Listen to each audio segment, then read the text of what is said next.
Grand sportif depuis son enfance à Montréal, Michel Letourneau prend pour pays le nord du Québec en 1979. Élu député d'Ungava en 1994, il devient ministre délégué aux Affaires autochtones dans le cabinet Landry. Bienvenue à Mémoire des députés.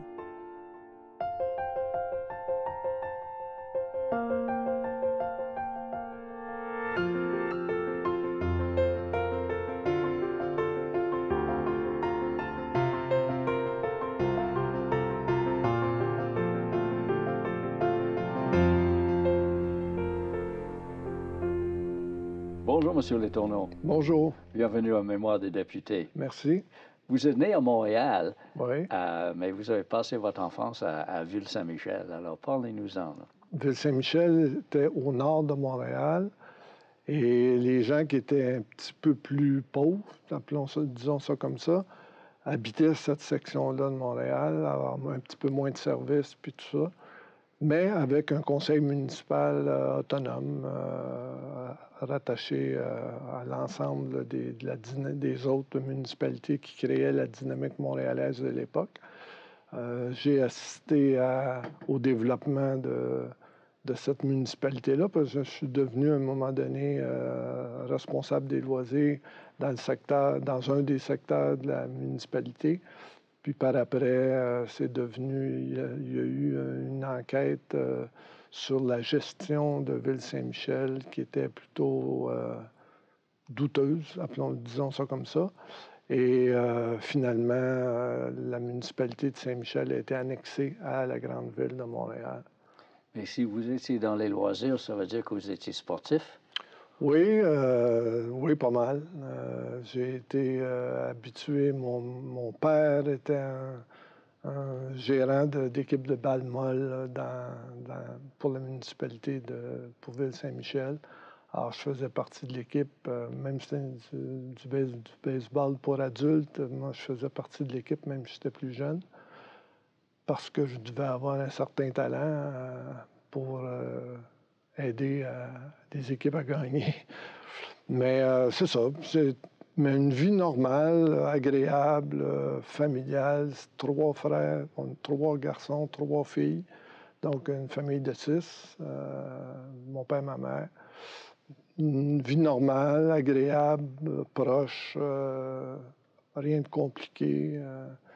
Mais un environnement propice à toutes sortes de projets. Mais avez-vous toujours joué au hockey? Oui, bien sûrement. Moi, je pense que j'ai commencé à jouer autour de 7 ans, peut-être, 6-7 ans. Bon, peut-être plus jeune, mais là, à un moment donné, on ne peut pas dire que j'ai commencé à jouer au berceau. Mais non, j'ai toujours fait du sport. Puis, autre hockey, puis le baseball, avez-vous joué d'autres sports aussi? Ou... Dans le Nord, bien, plus tard, j'ai joué au curling. J'ai appris à jouer au curling. Ah, oui. J'ai adoré ça. Si c'était à refaire, si j'avais le choix de choisir un sport puis de le mener jusqu'au bout, là, c'est probablement le curling que j'aurais fait, que j'ai découvert dans le nord du Québec. Mais vous étiez aussi moniteur, job d'été. Oui. Moniteur dans des terrains de jeu. Oui, oui. Est-ce que c'est ça qui vous a amené à faire un bac en archéologie? Bien, c'est pas spécifiquement ça qui m'a amené à faire un bac, mais c'est clair que ça orientait une certaine partie de mon avenir. À l'époque, les familles étaient nombreuses, les terrains de jeu étaient nombreux et fort occupés. Moi, je me rappelle, on était 4 moniteurs dans un terrain de jeu pour 200 personnes, 200 jeunes. Mais pendant que vous étudiez, vous n'étiez pas à Montréal pour votre bac, vous étiez à Trois-Rivières. Oui. Mais vous avez quand même gardé votre job à Montréal pendant vos études à Trois-Rivières. Comment avez-vous réussi ça? Ça, c'était de la gymnastique. Il y a comme 1h30 de distance en auto entre Montréal et Trois-Rivières. Donc, moi, ce que je faisais, c'est que j'étais inscrit au bac à temps partiel. Je travaillais, j'étudiais à Trois-Rivières 2 jours par semaine. Je partais de Montréal, j'allais à Trois-Rivières, je faisais mon cours de 9h à midi. Je redescendais de midi à 2h30 pour aller ouvrir le centre de loisirs où je travaillais jusqu'à 10h30. Je me couchais le lendemain, je recommençais ça. 9h, je repartais à Trois-Rivières. Je revenais, puis j'ai fait un bac comme ça. Dans l'espace de un petit peu plus, c'était un petit peu plus long, 7 ans à peu près, peut-être quelque chose de même. Mais j'ai toujours fait ça. J'ai toujours fait de la route, toujours fait les déplacements qu'il fallait pour faire ce que j'avais envie de faire. À la fin de votre bac à Trois-Rivières, qu'est-ce qui vous a amené dans le Nord? Après mon bac à Trois-Rivières, j'ai eu un poste de directeur général du Conseil régional des loisirs de la Naudière, si je ne me trompe pas. Et j'ai fait ce bout-là, j'ai fait ça pendant à peu près 5 ans. Et c'est dans cette phase de travail-là que j'ai décidé de faire d'autres choses, de regarder ce que je pouvais faire. J'ai vu un poste à un moment donné affiché directeur des loisirs, tourisme et plein air de la baie James, ou quelque chose du genre. Et je ne savais pas vraiment ce que c'était, mais le lieu de travail, c'était Matagami. Alors, Matagami, je n'avais jamais été là de ma vie, moi. C'est au nord, à la porte, dans le fond de la baie James. Et j'ai postulé. On me dit qu'on devait faire une espèce pas de vol, une entrevue, ouais. puis qu'on devait faire une rencontre, puis tout ça. Puis il y avait 4-5 candidats qu'on m'avait dit. Sauf que dans l'avion qui nous amenait là-bas, j'étais tout seul. Alors, il n'y avait personne d'autre. Donc, j'ai présumé au départ que la compétition ne serait pas forte parce qu'il n'y avait personne d'autre que moi dans l'avion. Donc, j'y étais. Je servais à Matagami. Et c'est comme ça que s'est ouvert tout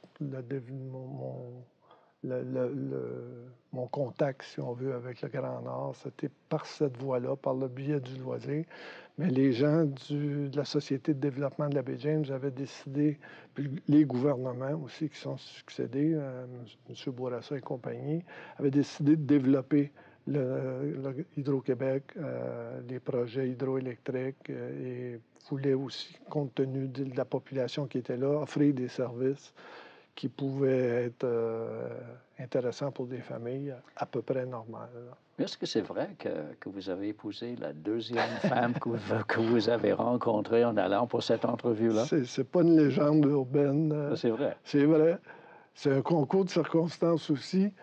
Hélène, qui s'appelle Hélène, ma conjointe, travaillait pour la municipalité de la baie James. Elle était en emploi de la municipalité de la baie James, était seule depuis une couple d'années. Puis elle envisageait de quitter, puis retourner, c'est une fille d'Abitibi, de retourner en Abitibi pour changer d'air, refaire sa vie. Et moi, je suis arrivé, puis toute une légende autour de ça. C'est que quand je suis arrivé, elle s'occupait aussi des ressources humaines. Donc, quand moi, je suis arrivé, j'ai vu la réceptionniste. Moi j'étais aussi célibataire. Alors, il y avait la première dame que j'ai rencontrée, c'est la réceptionniste, qui était une fort jolie fille aussi. Alors, je trouvais que c'était quand même des belles perspectives qui se présentaient à moi. Et là, j'allais, après ça, vers cette dame-là, vers Hélène, pour remplir la paperasse nécessaire pour l'embauche, parce que j'avais été embauché. Et elle avait fait une espèce de pari avec quelques employés aussi de la municipalité, que peut-être que je serais l'homme de sa vie, puis qu'elle ferait tous les efforts qu'il faut pour le trouver, puis pas le défricher, mais défricher le territoire, mais arriver à le découvrir. Et c'est ce qui est arrivé. On travaillait le vendredi, la semaine finissait, puis les gens du bureau allaient prendre une bière puis après. Et moi, on me dit, bon, ben, qu'est-ce que tu fais de nouveau? Viens-tu avec nous autres? Je dis, oui, oui. On y était. Alors, ça a permis des contacts plus soutenus. Et ça dure depuis 38 ans. De 79 à 85, quand vous étiez directeur des services loisirs, culture et tourisme de la municipalité de Baie-James, ça a l'air d'un gros job. Avez-vous un gros budget aussi pour faire tout ça? Il y avait tout ce qu'il fallait. Ah! Mais on se cassait pas la tête pour faire un budget.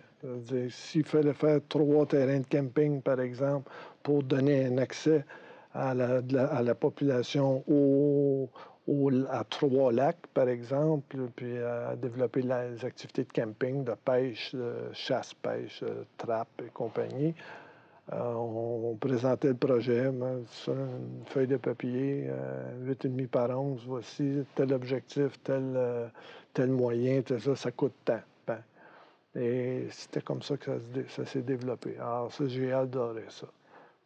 Vous avez quitté le Nord pendant quelques années afin de devenir directeur général du Conseil régional de loisirs à la Naudière.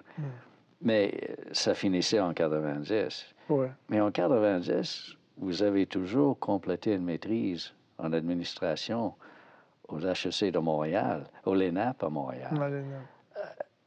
Là, encore une fois, vous n'êtes pas à Montréal, mais vous étudiez à Montréal et vous réussissez à faire une maîtrise. Là, encore une fois, voyage. Oui, oui. Parce que je m'étais aperçu, il y a une petite phase aussi qui est importante à l'intérieur du parcours, si on veut. Quand je me suis plu à travailler dans le Nord, rencontrer le monde, parce qu'il y avait plein de municipalités, là, Lebel-sur-Quévillon, Matagami, Chapet, Chibougamau. Il y avait les communautés autochtones aussi qui étaient dans le territoire. Il y avait un esprit puis une dynamique qui était extrêmement intéressante et qui m'a tellement plu qu'à un moment donné, à Matagami, parce que j'habitais Matagami, à un moment donné, je me suis dit, tiens, pourquoi je ne prendrais pas le temps de regarder, de m'investir un peu plus à Matagami, puis de me présenter au conseil municipal. C'est comme ça aussi que je suis devenu plus familier avec la politique active. C'est que je me suis présenté, mais moi, j'étais un gars de Montréal, un gars de Ville-Saint-Michel, Montréal. Mais là, je me demandais, moi, je me disais, comment on va faire pour... est-ce que je vais être rejeté parce que je viens pas de la place? Est-ce que ça peut marcher? Est-ce qu'il y a de l'intérêt? Puis ça. Et je me suis présenté, pareil, avec... C'est comique un peu parce que j'avais un voisin qui était psychologue de la commission scolaire à Matagami. Puis ça l'intéressait, lui aussi, de faire de l'activité politique. Alors, j'ai dit, ben regarde, on va se présenter. Puis j'ai dit, comme on ne se connaît pas trop, ben, on pourrait, je sentais qu'on avait des atomes crochus. Je disais, à ce moment-là, on pourrait se présenter puis choisir des sièges pour qu'on soit un à côté de l'autre. Au moins, on va pendant les réunions, si c'est trop plate, on va placoter puis on va pouvoir développer des trucs. Et c'est ce qu'on a fait. Effectivement, on s'est présenté siège numéro 1. Et numéro 3, c'est parce qu'à gauche, c'est impair, puis à droite, c'est pair. On s'est présenté siège numéro 1 puis siège numéro 3, les deux élus par acclamation. Donc, on devait avoir une pas pire réputation. Et on a commencé là à s'intéresser au développement du Nord, mais au développement du Nord par une facette politique, c'est-à-dire faire en sorte qu'on puisse avancer puis se développer, puis tout ça. Je refais le parallèle avec ce que vous me posiez comme question concernant les nappes. Les nappes, l'avantage, c'est qu'il y avait des cours qui se donnaient à Montréal et à Québec et d'autres cours qui se donnaient en région. Mais en région, ça dépendait des demandes ou souvent des associations qui étaient faites avec... des groupes locaux, puis tout ça. Mais à ce moment-là, est-ce que c'était comme l'éducation à distance ou avais-tu encore du voyagement? Oui, j'avais du voyagement à faire, mais je m'organisais pour faire mes rencontres ou être impliqué dans d'autres types d'activités qui faisaient que un déplacement me servait à faire 2, 3 affaires, puis quand c'était fini, je remontais. Mais avec la Société de développement de la baie James, puis la municipalité de Matagami aussi, où j'ai fait de la politique, c'est là que j'ai pris plus connaissance du territoire, de la réalité politique du territoire, la présence, la vie avec les communautés autochtones aussi, puis les rapports entre les deux, comment je pouvais faire pour faire avancer des choses et développer ça, puis enligner les affaires pour pouvoir favoriser un développement autochtone qui a de l'allure, parce que c'était assez misérable à cette époque-là. Là, vous avez changé, mon donné, non seulement de siège, mais de travail, d'aller de directeur pour la municipalité à directeur général de la Société de développement de la baie James. Alors, ça c'est vraiment une autre façon vraiment de développer le Nord. Là, oui, puis la Société de développement de la baie James était l'organisme responsable du développement du territoire. Et comme j'avais connu Matagami auparavant, puis que j'avais développé beaucoup d'interactions entre les communautés cris puis les Jamésiens. Jamésiens, c'est le nom que j'ai inventé, mais qui se dit maintenant. Puis Jamésiens pour habiter. On se disait, on voulait nommer les habitants de la baie James, mais là, on ne dit pas le gars de la baie James ou la fille de la baie James. Et finalement, moi, j'avais proposé un Jamésien. On pourrait dire qu'on est des Jamésiens, des Jamésiennes. Puis ça a resté. Et maintenant, tout le monde s'appelle des Jamésiens dans le Grand Nord. Mais là, effectivement, il y avait de l'action. Là, on avait surtout aussi, on ouvrait un pôle de développement. Je vous avais parlé de Matagami tantôt. Mais là, le pôle le plus important, c'était Chibougamau. Alors, Chibougamau, c'était la ville la plus grosse, la plus importante du secteur, de l'ensemble des municipalités de la baie James. Mais alors, vu tout ça, là, il y avait-tu vraiment pas de surprise que vous vous êtes présenté comme candidat aux élections provinciales pour Ungava en 1994? Ouais. Ça coulait. Quand je prends un peu de recul, là, puis je regarde le cheminement que j'ai fait, partir de Montréal, aller à Matagami, aller à Chibougamau, aller à Québec.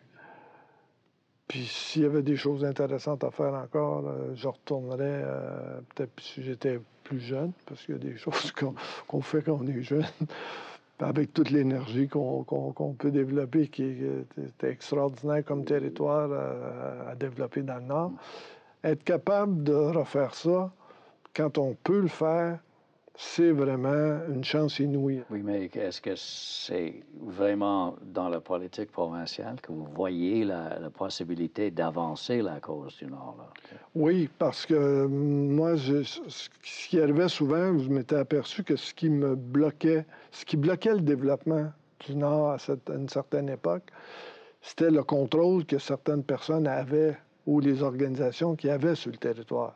Par exemple, Hydro-Québec, à l'époque, avait la mainmise sur le territoire, puis bloquait à certains égards tout ce qui pouvait être hors Hydro-Québec. Alors que nous, comme gens qui vivaient dans le Nord, puis qui avaient à cœur le développement, mais c'était pas pour des étrangers, c'était pour développer les municipalités dans lesquelles les gens vivaient. Alors, je me suis dit, moi, à un moment donné, bon, ben, si j'ai de la misère avec le parcours politique, si je trouve ça compliqué parce que ça avance pas ou que c'est trop lent, bien, la meilleure façon, c'est d'y aller, puis de me présenter, Puis de me dire, bon, ben écoute, mon petit Letourneau, tu penses que tu es bien fin, ben mets ton nom sur le papier, puis présente-toi. Si ça marche pas, ils vont te scraper. Ils vont dire, merci, bonsoir, on passe un autre appel, puis je ferai d'autres choses. Mais à chaque fois, ça a toujours marché. Mais surtout, Ongava, qui a toujours voté péquiste depuis son inception comme comté, là, vous aviez bien des chances à gagner en se présentant, là. Oui, mais moi, je n'avais pas pensé, je n'avais pas vu comme ça. Je savais que c'était nationaliste, souverainiste même, tout ça. Mais ce qui me chicotait le plus, c'était les Cris et les Inuits qui, eux, votaient pas. Parce que quand on regardait la population puis qu'on calculait le nombre de personnes qu'il y avait, il y avait beaucoup plus de Cris et d'Inuits ensemble que de Jamaisiens. Mais les gens disaient on ne s'intéresse pas, les Autochtones ne votent pas, les Autochtones ne s'intéressent pas au développement politique, il n'y a pas de rapport entre eux, il n'y avait pas de route entre chacune des communautés puis, qui rejoignaient la route de la baie James à cette époque-là.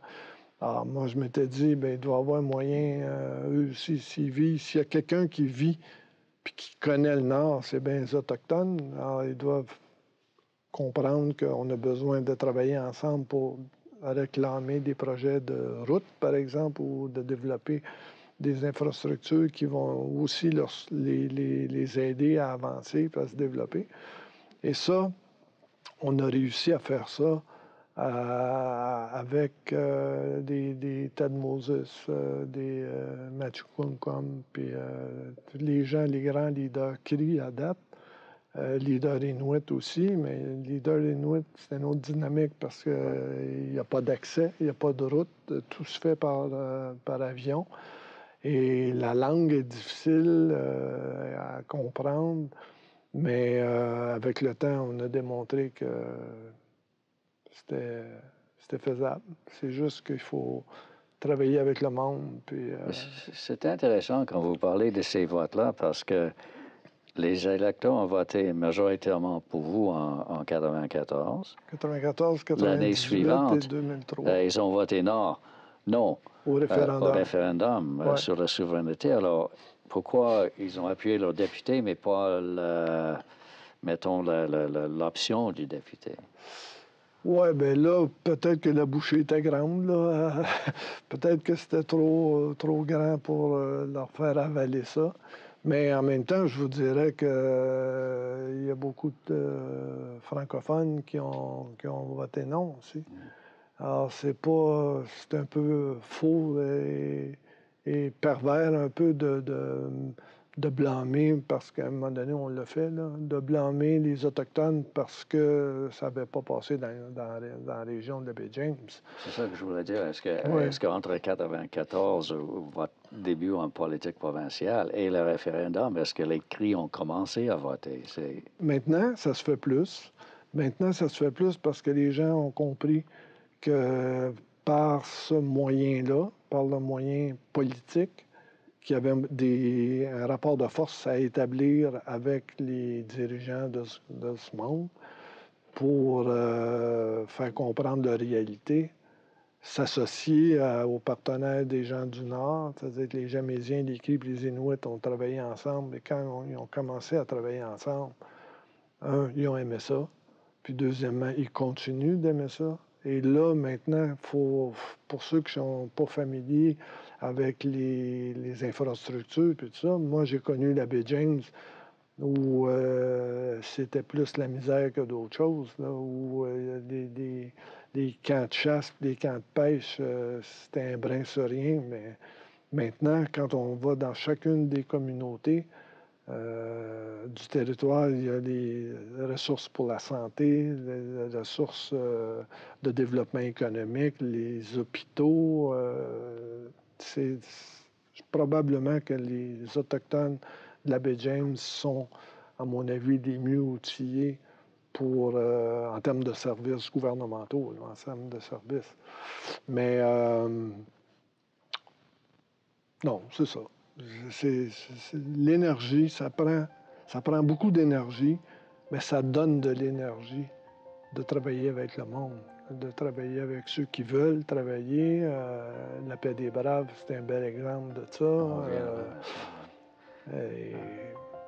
Merci, M. Letourneau. À la prochaine. À la prochaine.